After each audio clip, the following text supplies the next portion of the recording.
जय भीम, नमो बुद्धाय. मित्रांनो, एका मित्राने व्हिडिओ बनवला. पांढरे कपडे घालणाऱ्या त्या बौद्धाचार्याकडून लग्नविधी किंवा कुठल्याही बौद्धाच्या विधी पार पाडण्यापेक्षा भंतेकडून पार पाडाव्यात. चांगली गोष्ट आहे, भंतेकडूनही पाडल्या तरी चांगली गोष्ट आहे. परंतु मित्रा, ज्याविषयी आपल्याला माहिती आहे, ज्ञान आहे, त्याच विषयी बोलावे. तर मित्रा,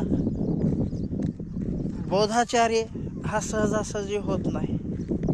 त्याच्यासाठी त्याला श्रामणेर शिबिरात बसावं लागतं.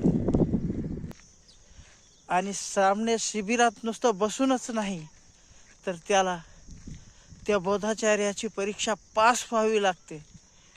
तेव्हाच तो बौद्धाचार्य होतो आणि लग्नविधी पार पाडू शकतो किंवा इतर कुठल्याही विधी बौद्धांच्या पार पाडू शकतो. त्यामुळं आपल्याला जेवढं ज्ञान आहे तेवढंच बोलावे. मी स्वतः बौद्धाचार्याच्या परीक्षेला बसलो होतो. मी स्वतः श्रामणेर शिबिरात बसलो होतो. आणि आपल्याला जेवढी माहिती असेल तेवढंच बोललं पाहिजे.